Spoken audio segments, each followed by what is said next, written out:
all of a sudden. But when you're at Giants camp that way, who's one of the most fun chats I feel like you have when you go to practices that way? Like what's who's somebody where every time you go, you're like, man, I can't wait to catch up with them and say what's up and do that. Cause you've known everyone there for such a long period of time and you go every year. Is there a certain cast of characters or character where you're just like, man, can't wait to chop it up with this guy? I know you saw Papa right the other day. We saw him both days. Yeah, he's good. Yeah. We have a good talk, and then he has to go and do a show for a couple hours. Yeah. So. And you got the back table there in the cafeteria, right? That's the I don't know what that. I guess that's the office. I guess that's the office for Bob and some other people, So I don't know. That's where I. Oh yeah, Bob's got his stuff spread out over like 4 or 5 seats. So you're kind of sitting around Bob. You're not sitting with Bob usually. Yeah. No, it was good. It was good. We talked a little bit about the senior tour, the golf or whatever, which he does. He does a great job with it. The Mara family, all the Mara brothers, I get a chance to talk. I talked to every one of them just about today on the field. Yeah. And, they're always out there watching. So that's pretty cool. But Brian Daboll and, he takes time out usually to say hi to you and a few little words are exchanged, which really makes you feel good and kind of gives you just maybe a little insight of what the hell's going on in these practices, which is pretty good too. Yeah. He goes, we're going to do 7-on-7. They're going to drop 8 guys every play.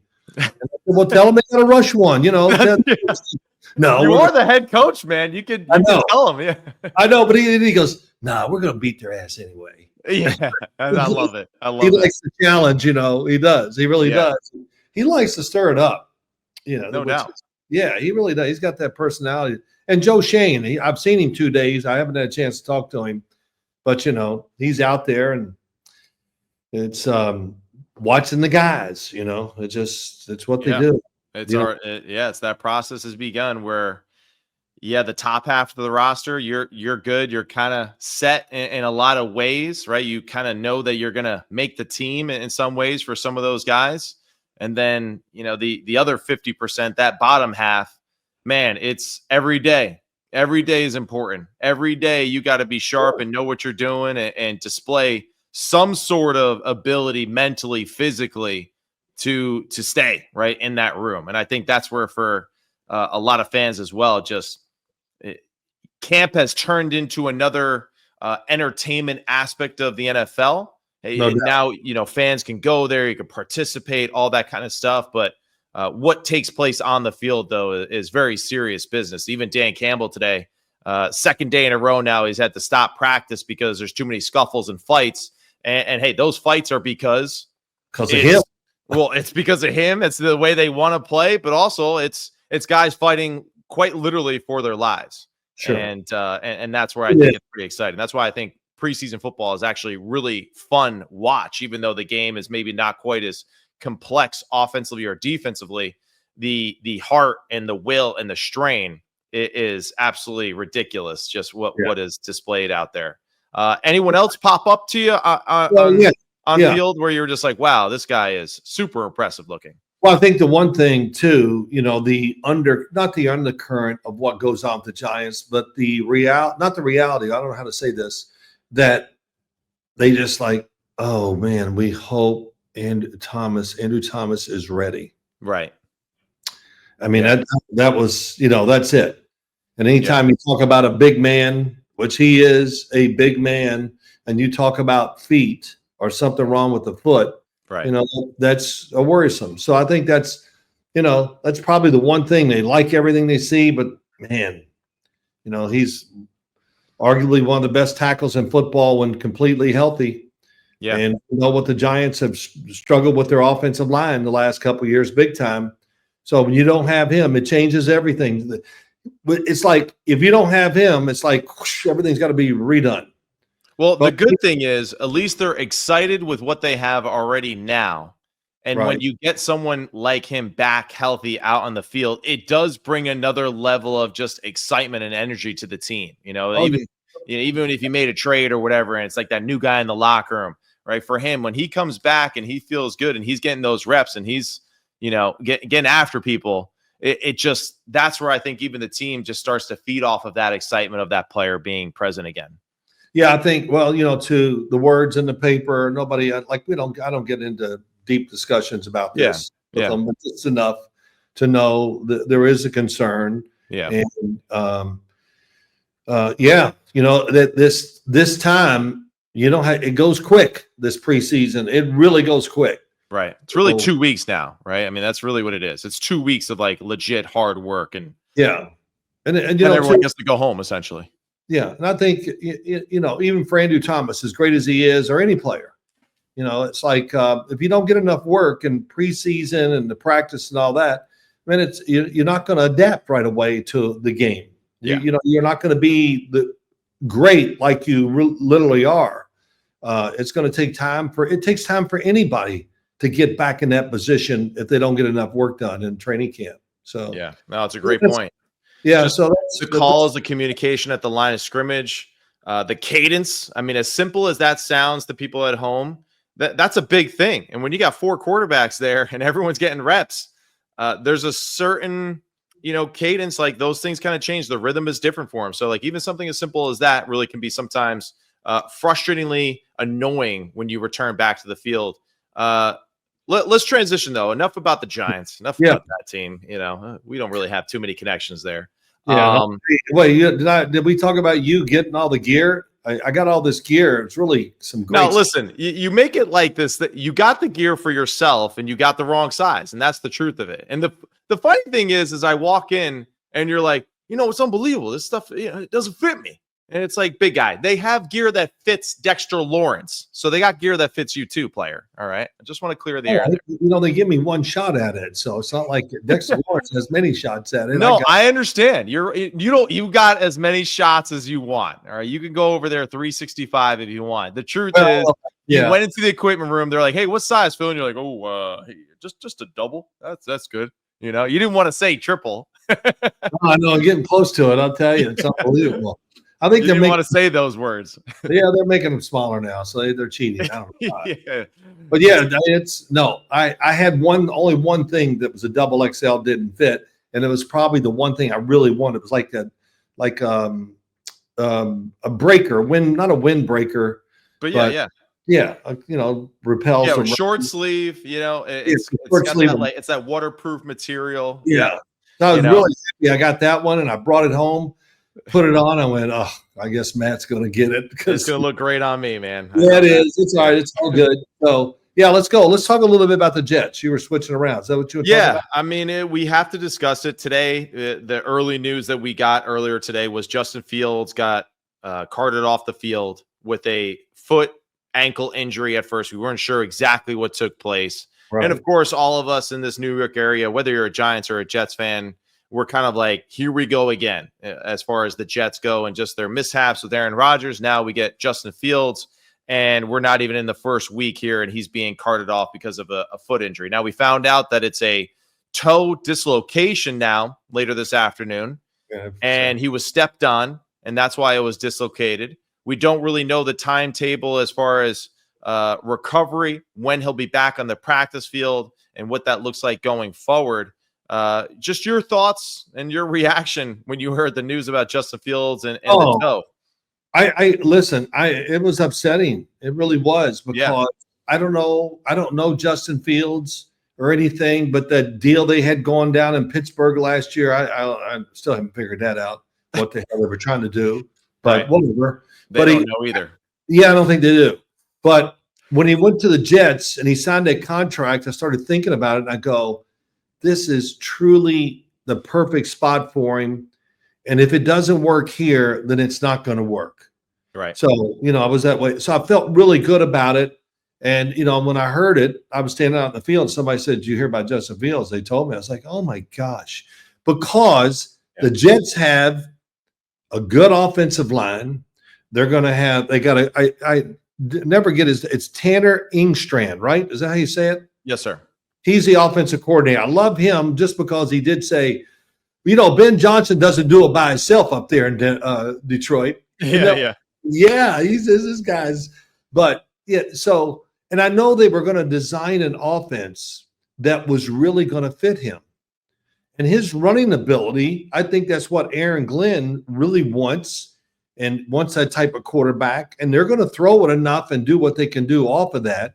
So I just thought everything was set up for him. Good receiver, good group, really good offensive line, got a couple good running backs. I mean, it was there. And Yeah. I kept thinking, and I think about it a lot this offseason. Said, man, nobody's talking about the Jets. They got some dudes all over that place, man. Mm-hmm. And Aaron Glenn, it's Dan Campbell and Bill Parcells. That's what it is. Yeah. He's them. Right. You know, and these so I'm kind of anxious to see what they look like when they get on the field and all that. But the good thing, not the good thing, but the one thing that gives you a little hope still, if it's not great for Justin Fields, Tyrod Taylor. Yeah. I mean, come on. I mean, hell, he can play. Yeah. And he's just got to stay out of harm's way, but it's not going to be a huge drop-off not having Justin Fields. Tyrod Taylor is a pro, and you know him better than me. He'll get it done. He'll definitely get it done. And he's been unfortunate with some injuries recently, and really honestly got super unlucky when he was out there in LA with the lung puncturing and all of that, and just because that was going to be another opportunity for him to be an extended time starter. Even though Herbert was kind of like the guy in the wings waiting and all that. But yeah, Tyrod Taylor, our entire family is a firm believer in Tyrod Taylor to be more than serviceable and productive for the New York Jets in a starting role for them. There's no doubt about that. And I think his experience too with the Ravens, with the Bills, and of course all the other years he's accumulated here recently, he totally gets what Aaron Glenn is about. And he is going to be a great extension of the head coach that way. And also too, just like a really good guy to have in the locker room for a guy like Justin Fields, who is still navigating this NFL world and kind of finding his own personal quarterback identity. And no better person or ambassador to do that than Tyrod Taylor. So long story short, hopefully Justin is healthier and ready to go sooner rather than later. Because I think all of us in New York, whether you're a Giants or a Jets fan, I want to see Justin Fields out there play. That being said, it is football. Things happen. Totally believe that Tyrod Taylor will be able to lift up the franchise and keep it going with the momentum that they've built so far this offseason under Aaron Glenn. Here's the good thing. As you say all that, Tyrod Taylor is going to go out there. He performs well and all that. That's what we expect. Right. But it won't be like I'm doing this and it's going to push Justin Fields away. He's the kind of guy and the quarterback that you really love to be the back. He's going to play well, but he's going to translate it to Justin Fields. Yeah. And still support him like, man, when you get in there, you're going to you're going to do so well, whatever. I just see him as that type of guy. Mm-hmm. And it comes across. I mean, they put him in last year for the Jets. What against the Bills? Touchdown. You know, made it look easy. Yeah, of course, a lot of good throws on the move. A lot of good. You know, it just can do it all. You know, and that's the thing. And just experience, high football IQ, unbelievable professional work ethic, and that's why he's been in the league for is it maybe 12 or 13 years now. So yeah, it's getting up there. It's getting up there. Yeah, let me ask you this: 6 to 8 weeks. Something like that. I'm putting the number. I'm just going through. Will the Jets stay with their quarterback roster, or will they go out and get somebody? Yeah, it's a good question. So right now they have Adrian Martinez as the third quarterback, Brady Cook as the fourth quarterback on the roster, right? Brady Cook, good college career. He's got some good talent. A lot to ask of him in this situation right now to think that. But hey, either way, Adrian Martinez and Brady Cook are going to get more work now, right? And they're going to get a little bit more experience, and also too just evaluated in real time a little faster than maybe they were anticipating. So in that regard, good for them to get that opportunity. I do think that there is a possibility that the Jets kind of keep that door open to kind of look out there to see who they can sign in that certain situation. So for right now, I would say they're going to probably wait and sit on it for another few days, right? Sure. And kind of see what exactly it is that Justin Fields, how he feels and kind of how he recovers from that. I don't really know enough about a dislocation of one of your small toes. And I know one thing, right? The shoulders, when guys dislocate shoulders, it pops up more regularly throughout their career after that Yeah. happens. Yeah. So I don't know if that same rule applies to toes in that sense, but he's a damn good athlete. It's one of the best things that he does is his athleticism and extension of plays and the design runs.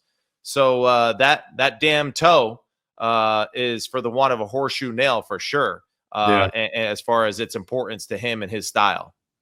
Yeah, no doubt. The Jets, good job in the draft again. Yeah. Aaron Glenn didn't go in there with it. It wasn't empty there. That's for sure. Yeah, that's right. That's right. The drafting's been good. The talent with the Jets is good. Yeah. And Aaron Glenn, I think, is going to take better use of that talent than the previous staff did. Yeah. I don't say that with malice or nothing. It's just the facts. Right. It's just his personality, all that. I can see him during the game. I heard something. What was it? Oh, I think I was listening to Boomer and Gio today, and somebody played Bill Parcells off his ranting on the sideline. It's really funny. Hey, you better stick a who are you, a rabbit? Or I was like, wow. Yeah. Even for Bill, this was pretty good stuff. But you'll see it won't be like that. But Aaron Glenn's going to be. He's not going to stand there and watch. He's going to be involved. Right. He's going to be on top of managing the game and communicating that to his coaches and team.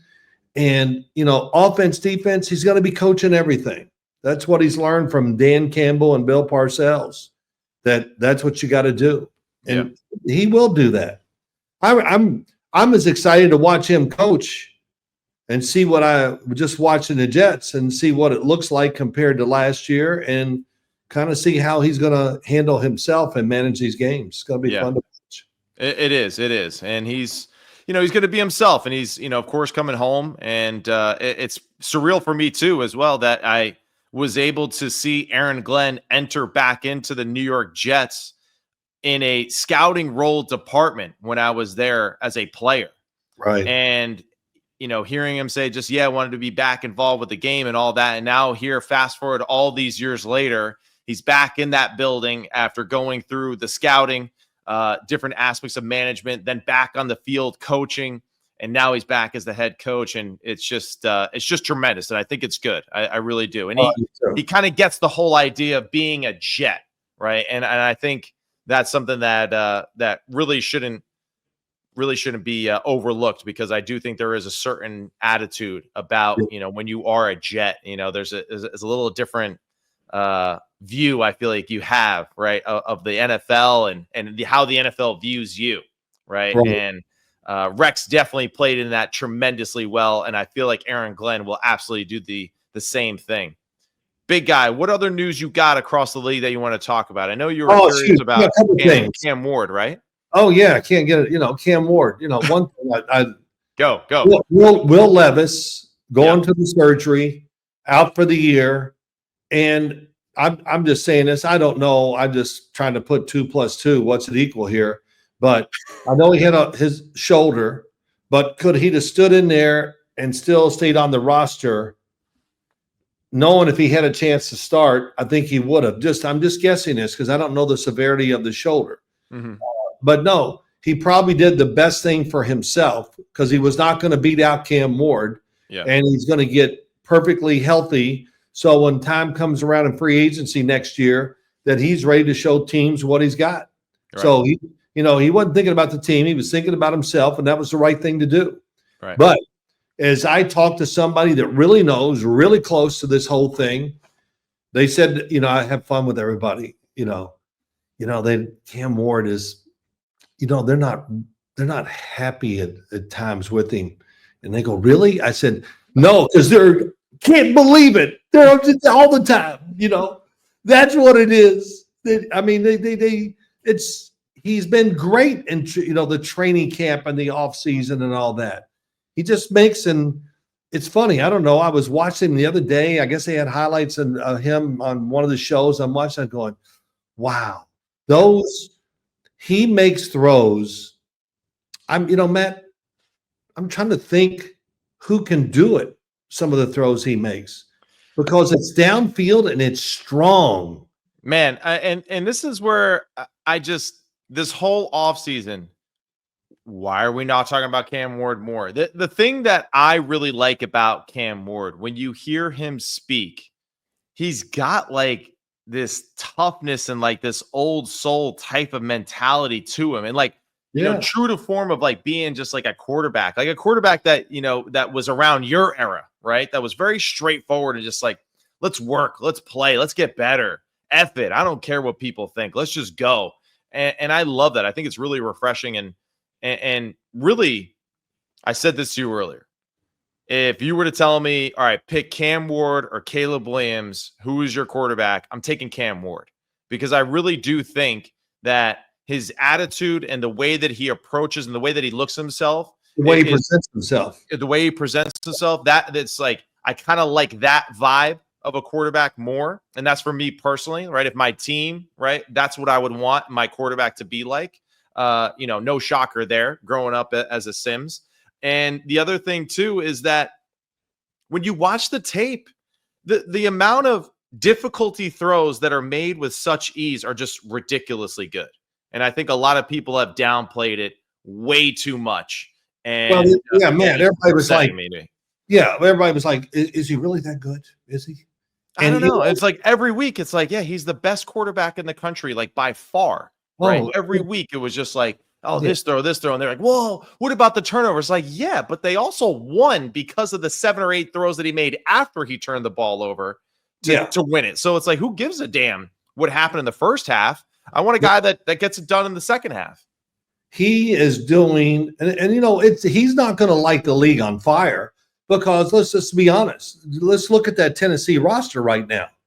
And I can't say I've been looking at it to try to figure it out, and it's probably better than I think it's going to be. Right. But I look at it and just go, here we've talked about the Giants and Jets, and each team has like 5, 6, 7 guys that can change games. I don't know. I look at Tennessee besides a couple of D linemen, I'm going, where is this? Right. But hearing what they like down in Tennessee, and it caught them, I don't think they realized what they got until they saw it in action.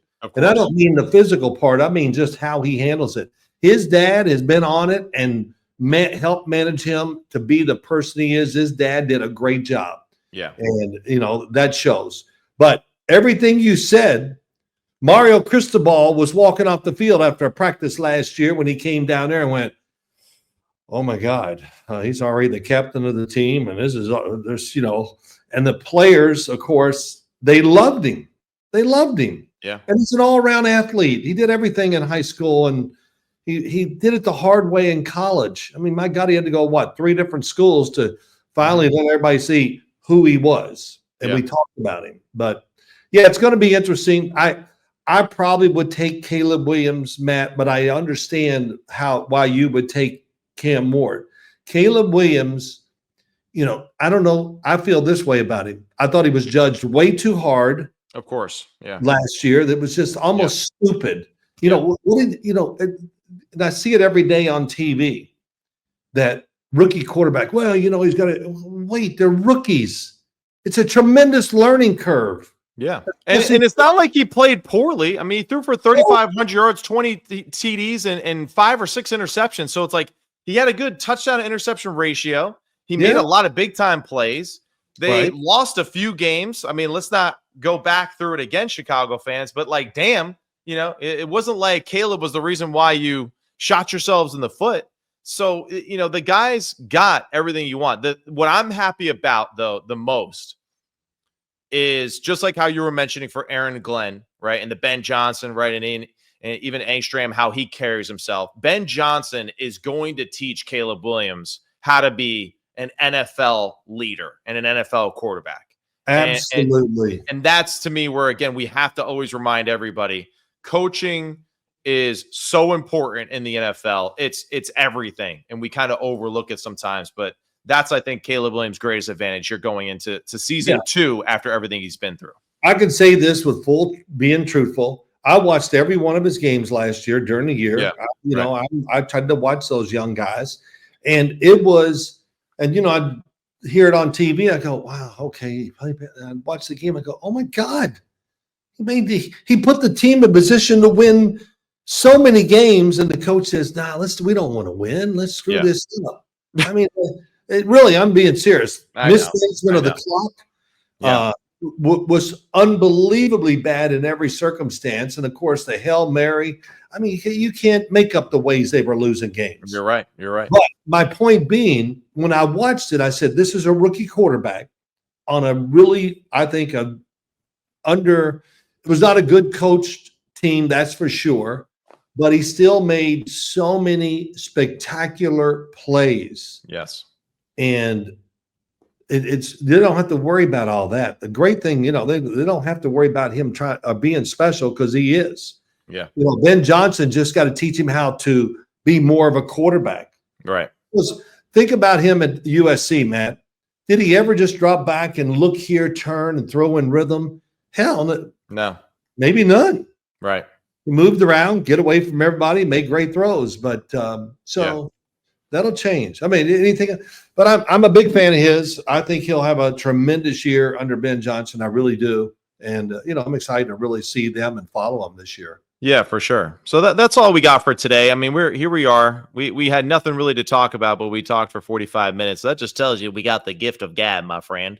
And it just takes a long time to make a point. So that's right too. Well, that's the whole point of a podcast, right? You can just say whatever the hell you want for as long as you want. Big guy, you the man. Good to see you again, player. Thanks for the free gear from the New York Giants. It's going to look damn good on me. I'm sorry it doesn't fit you, but I'm not really that sorry that it doesn't fit you.